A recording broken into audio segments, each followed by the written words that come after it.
नमस्कार, मैं doctor Neelam Chaudhary, assistant professor, government law college, Ajmer से। ई लेक्चर्स की इस सीरीज़ में आज जो हमारा टॉपिक है वो जो सेकंड पेपर है लॉ ऑफ टॉर्ट्स उससे संबंधित है। लास्ट क्लास में हम लोगों ने देखा कि जो लॉ ऑफ टॉर्ट है उसका विकास किस तरीके से हुआ और उसका प्रारंभ कहाँ से हुआ। ठीक है, आज हम लोगों को देखना है कि भारत में जो अपकृत्य विधि है, जो टॉर्ट है, वो किस तरीके से है। ठीक है, उसका विकास कैसे हुआ, वो कहाँ से आया। ठीक है, यही सारी चीज़ें। टॉर्ट को बताने से पहले मैं एक छोटी सी बात है जो आपको बताना चाहूँगी कि जो लॉ है, जो विधि है, वो दो तरीके की होती है। एक होता है आपका कॉडिफाइड लॉ, जिसको कि संहिताबद्ध विधि कहा जाता है, और दूसरा होता है अनकॉडिफाइड लॉ, असंहिताबद्ध विधि। कॉडिफाइड लॉ, संहिताबद्ध विधि में वो सारे कानून आते हैं जिनको हमारे देश की जो कानून बनाने वाली जो व्यवस्था है उन्होंने बनाया है। ठीक है, जैसे जो एक्ट की फॉर्म में हम लोगों के सामने है, जैसे फर्स्ट ईयर में आप लोग पढ़ रहे हो कॉन्ट्रैक्ट एक्ट पढ़ रहे हो, और जैसे टॉर्ट में ही आप मोटर व्हीकल एक्ट पढ़ोगे, कंज्यूमर प्रोटेक्शन एक्ट पढ़ोगे। ठीक है, जो ये फर्स्ट ईयर के हैं, जैसे आप हिंदू लॉ पढ़ रहे हो। ठीक है, हिंदू लॉ में आपने जैसे मैरिज एक्ट पढ़ोगे, द हिंदू मैरिज एक्ट 1955। ठीक है, दूसरे मेंटेनेंस से रिलेटेड हो गया, गार्जियनशिप से रिलेटेड हो गया। ये सारे एक्ट क्या है, ये हमारे जो कानून बनाने वाली जो हमारी एक इकाई है, उन्होंने उसको एक बुक के रूप में हम सबके सामने प्रस्तुत किया है। उसको बोलते हैं कॉडिफाइड लॉ। ठीक है, संहिताबद्ध विधि। दूसरी आती है आपके अनकॉडिफाइड लॉ, असंहिताबद्ध विधि। मतलब ऐसा कोई भी लॉ जिसके बारे में हमारी जो नियम बनाने वाली, जो कानून बनाने वाली इकाई है, ठीक है, उसने तो कोई एक कहते हैं ना कि बुक की फॉर्म में कुछ नहीं निकाला है, लेकिन फिर भी उसके ऊपर कानून है। जो टॉर्ट है आपका, वो अनकॉडिफाइड लॉ का ही एक पार्ट है। तो जो इस तरीके की जो विधि विकसित होती है, वो क्या कहते हैं कि कोर्ट में जो केसेस आते हैं उनके आधार पर विकसित होती है। जो भारत में भी जो टॉर्ट डेवलप हुआ है, क्योंकि टॉर्ट क्या है, अनकॉडिफाइड लॉ का पार्ट है। तो जो इसमें ही जैसे दूसरा एग्जांपल मैं आपको दूं, तो इसमें ही आपके जैसे कस्टम्स वगैरह होते हैं, उस टाइप का भी जो विधियां होती हैं वो अनकॉडिफाइड लॉ का ही पार्ट होती है। अब बात करें हम अगर टॉर्ट की, तो टॉर्ट का भी जो डेवलपमेंट हुआ है, जो विकास हुआ है, वो किस चीज़ को लेकर हुआ है, वो कोर्ट में जो केसेस गए हैं और उन केसेस से ही जो भी न्याय निर्णय हुए हैं, न्यायिक निर्णय हुए हैं, उन्हीं के आधार पर इसका विकास हुआ है। ठीक है, तो ये आपको ध्यान रखना है कि जो लॉ ऑफ टॉर्ट है भारत में, वो अनकॉडिफाइड लॉ का पार्ट है, वो असंहिताबद्ध विधि है। ठीक है, अब हम बात करते हैं भारत में अपकृत्य विधि का। तो जो भारत में जो टॉर्ट है वो कहाँ से आया है, वो इंग्लैंड से आया है। हमारा यहाँ का जो टॉर्ट है इंग्लैंड की अपकृत्य विधि पर आधारित है। ठीक है, या हम ये भी कह सकते हैं कि जो भारत में जो प्रचलित अपकृत्य विधि है, टॉर्ट है, वो जो इंग्लिश टॉर्ट है, जो इंग्लिश अपकृत्य विधि है, उसी का एक भाग है, जिसको कि भारतीय परिस्थितियों में थोड़ा सा मॉडिफाई करके, थोड़ा सा उपांतरित करके लागू किया गया है। ऐसा इसलिए है क्योंकि भारतवर्ष में बहुत लंबे समय तक अंग्रेज़ों का शासन रहा है। तो यहाँ पे जो भी कोर्ट्स विकसित हुए शुरुआती दौर में, वो अंग्रेज़ों के माध्यम से किए गए। तो वहाँ पे फिर जो नियम भी बनाए गए वो आपका इंग्लिश लॉ से ही लाए गए थे, क्योंकि वहाँ पे जो भी इंग्लैंड में जो भी नियम बनते थे, जो भी कानून बनता था, कोशिश की जाती कि भारतीय परिस्थितियों के अनुसार उनको यहाँ पे लागू कर दिया जाए। ठीक है, तो ब्रिटिशर्स ने हमें रूल किया था, इसीलिए जो हमारा लॉ है वो इंग्लिश लॉ के ऊपर बेस है। कौन सा? टॉर्ट का। जो एक बहुत बड़े विद्वान हुए थे जिनका नाम है सर फ्रेडरिक पॉलक। ठीक है, उन्होंने कोशिश करी थी कि भारतीयों के लिए एक अलग से अपकृत्य संहिता तैयार करने की। ठीक है, उन्होंने उसको तैयार भी किया, लेकिन वैधानिक स्वरूप में उसे कभी भी स्वीकार नहीं किया गया है।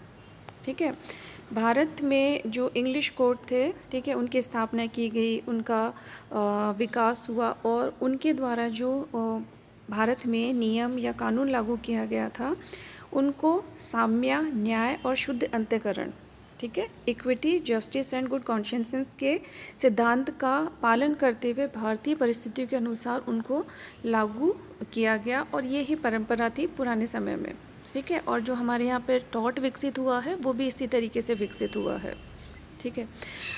भारतीय जो अपकृत्य विधि जो मोस्टली न्यायिक निर्णयों के आधार पर विकसित हुई है, आज भी इसी विधि का अपेक्षित विकास नहीं हो सका है, ठीक है। इसका जो रीज़न है, भी हमारे यहाँ पे टॉट दूसरे जो लॉ है, ठीक है, उनके इक्विवेलेंट डेवलप क्यों नहीं है। जैसे आप कॉन्ट्रैक्ट लॉ की बात कर रहे हैं, पार्टनरशिप की बात कर रहे हैं, ठीक है, क्रिमिनल लॉ की बात कर रहे हैं, या फिर हम फैमिली लॉ की बात कर रहे हैं, हिंदू लॉ, ठीक है, ये जो दूसरे जो लॉ है, ठीक है, वो ज़्यादा डेवलप है, ठीक है। जो टॉट है भारत में आज भी वो उतना विकसित नहीं है जितना कि उसको होना चाहिए। तो इसके पीछे जो एक मेन कारण माना जाता है ना, वो ये माना जाता है कि जो भारतीय जनता है इसके प्रति उदासीन रही है, ठीक है। और जो जनता है, ठीक है, उसको अपने अधिकारों के बारे में उतनी जानकारी भी नहीं है। तो इस वजह से यहाँ पे अपने अपकृत्यों से संबंधित, टॉट से संबंधित केसेस भी कम होते हैं, ठीक है। हमारी जो एक आदत है ना कि बे ठीक है, कोई बात नहीं, हो गया तो हो गया। हम भारतीयों में क्या है कि एक माफ़ करने का, ठीक है, एक प्रकृति होती है कि कोई बात नहीं, सामने वाले ने कुछ गलत किया है तो कोई नहीं, चल छोड़ो, माफ़ किया, ठीक है।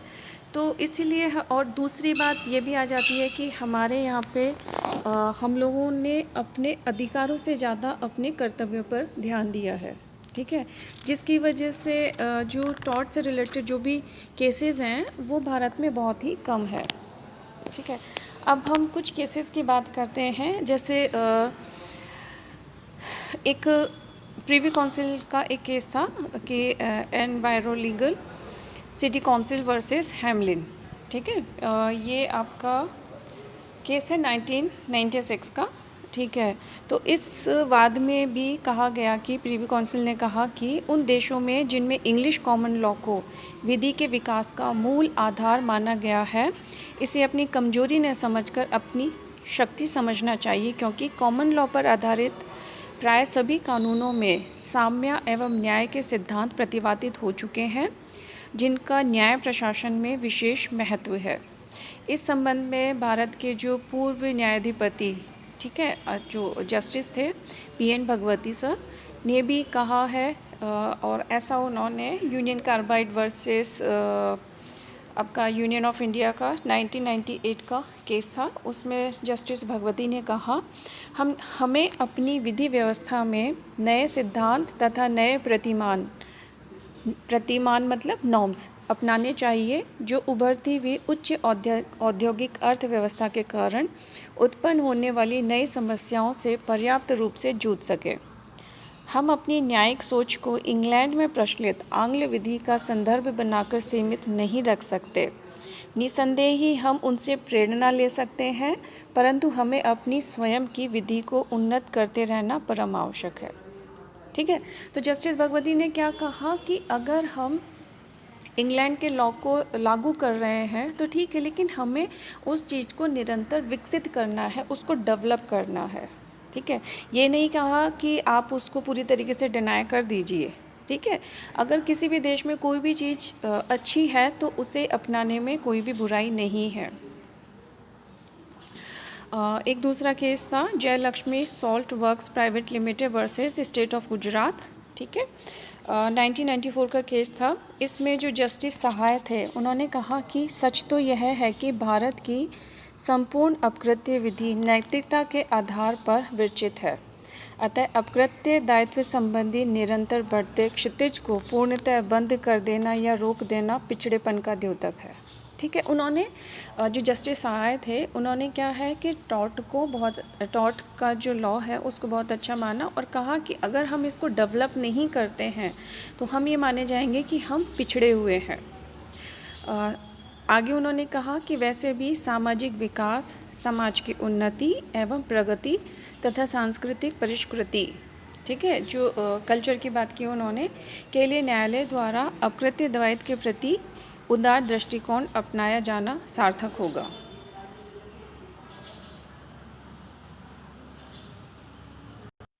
यहाँ पे एक केस और है जिसका मैं उल्लेख करना चाहूँगी।